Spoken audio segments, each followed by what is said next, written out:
আমি দেখেছি যে আমরা দেখেছি আপনি বর্তমানে কানাইয়া কুমারের সঙ্গে এক মঞ্চ এনআরসি বিরোধী মঞ্চে কানাইয়া কুমার, ভিক্টর, প্রশান্তজিৎ, যারা কিন্তু একটা বামপন্থী আন্দোলনের সঙ্গে দীর্ঘদিনের যুক্ত এবং তারা কিন্তু একটা ধারাবাহিকভাবে আন্দোলন করছেন আপনার মতো করে।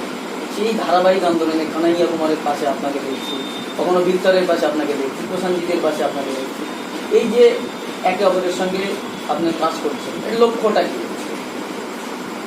লক্ষ্যটা দেখুন, এখন সব বাধা যা কিছু ছিল, পুরনো যা গণ্ডি, পুরনো রক্ষণশীল চিন্তাভাবনা, সেগুলোকে ভাঙতে হবে। কারণ 2019-এর পর ভারতবর্ষ যাদের হাতে গেছে এবং সেটা ইভিএমের চক্রান্তে গেছে।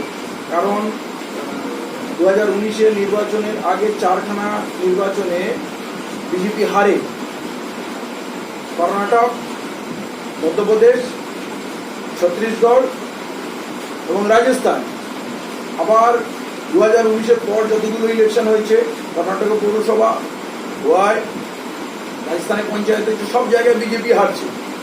এতে পরিষ্কার হয়ে যায় এবং যা রেজাল্ট এসছে ইভিএমের এবং ইলেকশন কমিশনের রিপোর্ট এসছে, তাতে এই সরকারটা ইভিএমের মেশিনের জোরে এসছে। তো আজকের দিনে ভারতবর্ষকে বাঁচানোটা সব থেকে বড় কথা। কানাইয়া কুমার মানুষের কথা বলে, বঞ্চিত মানুষের, গরিব মানুষের, দলিতের কথা বলে, আম্বেদকরের কথা বলে, আমরাও সেই কথা বলি। প্রসেনজিৎ বসু সেই কথাই বলছে এবং তারা বামপন্থী ঘরানার লোক, কিন্তু তারা বামফ্রন্টে নেই। বামপন্থাটা খারাপ নয়, বামপন্থা মানে দুর্বল শ্রেণীর রক্ষা কবচ হওয়া, দুর্বল শ্রেণীকে রক্ষা করা, তার অধিকার পাইয়ে দেওয়া, তার নিয়ে লড়া করা। এই নিয়ে কোনো আপত্তি নেই। কেউ মানুষ যদি গরিব মানুষের কথা বলে, বঞ্চিত মানুষের অধিকার কথা বলে, গণতন্ত্রের কথা বলে, সমান অধিকারের কথা বলে, নিশ্চয়ই আমি তার সঙ্গে এক আওয়াজ দেবো। আজকে ভিক্টর নতুন প্রজন্মের নতুন নেতা, সে এক জায়গায় এসছে। আমরা কিন্তু কোনো দলের ব্যানারে আসিনি, আমরা এনআরসি বিরোধী যুক্ত মঞ্চে সবাই একত্রিত হচ্ছি। যারা দেশকে বাঁচাতে চায় তারা এক জায়গা হবে। তাতে যদি কোনো কংগ্রেসের নেতা আসে, তাতে যদি কোনো টিএমসির নেতা চলে আসে, তাতে যদি কোনো বামপন্থার অন্য কোনো দলের নেতা আসে, যে দলেরই নেতা আসুক, তারা যদি বলে যে না, ভারতবর্ষকে বাঁচানোর জন্য আমরা এক মঞ্চে আছি এবং এক মঞ্চে থাকবো, নতুন শক্তির বিশাল দরকার, যেখানে জাতি, ধর্ম, বর্ণ, ভাষার কোনো বিভেদ থাকবে না, একমাত্র এজেন্ডা থাকবে এই কোটি কোটি ভারতবর্ষকে রক্ষা করতে হবে, দেশটাকে রক্ষা করতে হবে। আমরা সেই শপথ নিয়ে নেমেছি। এই এনআরসি বিভাজনের কথা বলছে, নাগরিকত্ব যে amendment bill, citizenship amendment bill, যেখানে হিন্দু মুসলিম বিভাজনের কথা বলছে, এটা আমরা মোটেই মেনে নেবো না। ভারতের সংবিধানের বিরোধী কোনো কথা, কোনো আইন কেউ যদি রচনা করার চেষ্টা করে, আমাদের উপর জোর করে চাপিয়ে দেয়, আমরা মানবো না।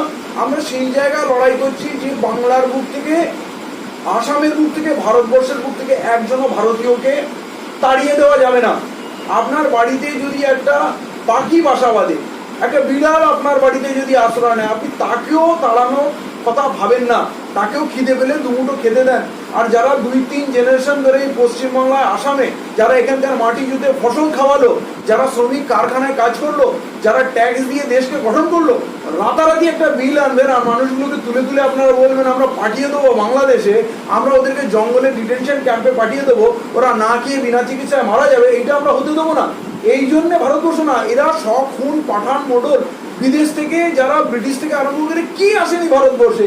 এই ভারতবর্ষ মমতার মাটি, নরম হৃদয়ের সংস্কৃতির মাটি, এটা রবীন্দ্রনাথের মাটি, নজরুল ইসলামের মাটি, মৌলানা আবুল কালামের আজাদের মাটি, মোহাম্মদ আলী শওকত আলীর মাটি, ক্ষুদিরামের মাটি, এখানে বিরসা মুন্ডার, সিধু কানুর মাটি। আর এই মাটিতে মানুষ খুন করা হবে, মানুষকে মব লিঞ্চিংয়ে মারা হবে, কাকে ঘাড় ধাক্কা দিয়ে ঘর থেকে তাড়িয়ে দেওয়া হবে। এই জন্য ভারতবর্ষের সংস্কৃতি না। আজকে যারা এইসব কথা বলছে, তারা ভারতবর্ষকে বোঝে না, ভারতবর্ষকে চায় না, ভারতবর্ষকে ভালোবাসে না এবং স্বাধীনতা সংগ্রামে তাদের কোনো হাত ছিল না, এক ফোঁটা রক্ত তারা দেয়নি, তারা ব্রিটিশদের দালাল ছিল। অতএব তারা ঠিক করবে না যে ভারতবর্ষে কে থাকবে আর তারা কে থাকবে না। আজকে ভারতবর্ষ এবং ভারতবর্ষের মানুষকে বাঁচানোর যে আন্দোলন হয়েছে, তাতে হাত মজবুত করতে আমাদের মঞ্চে যে আসবে তাকে আমরা সাদরে অভ্যর্থনা জানাচ্ছি।